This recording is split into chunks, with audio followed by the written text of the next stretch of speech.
Good day, everybody. I just want to quickly talk about low back pain. There are so many possible causes to low back pain, but I want to talk about some of the most common solutions for it. So one of the things that I came to realize pretty early in my career is that, being a back pain sufferer myself, I need to find a solution that I can also take at home, because a lot of times with back pain, you need a high repetition of care in order to achieve a result, especially if the spinal discs are involved. And in my case, they were, or one of them was at the very least. So I've actually created a home decompression system, and this is what you can see right here. It's a bench that actually decompresses the back. So you can manually crank and extend the bench.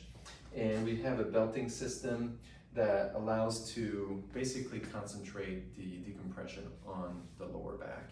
It works extremely well. I've spent a couple of years trying to develop this exact bench, and it has the purpose not only of decompressing the spine to desensitize it and promote healing in the disc, but also to strengthen. So there's actually a strengthening exercise that are designed specifically to be done on this bench that are isometric exercises. But I do want to share with you a little something that you can use at home on your own right away.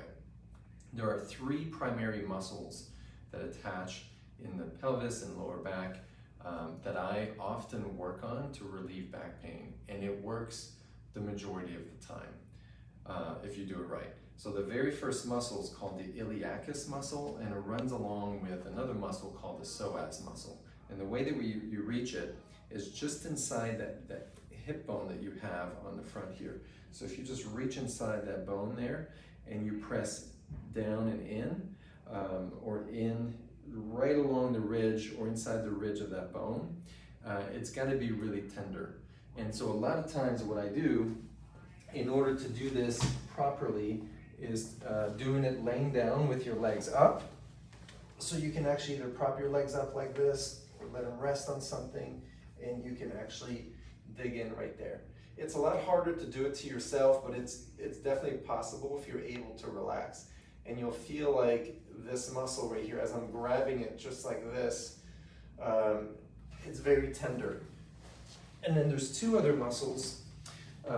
One of them is called the QL, and it runs along the sides of your spine right here. So a lot of times if you put your hands on there, you'll feel like a band of muscle just on each side like this. And you want to get it straight through the side. So you want to go right into it. You can do this one standing, where you're going to press with your thumb sideways just towards your spine, and you should feel that it's very tender. And as you do this, you can just move like that side to side.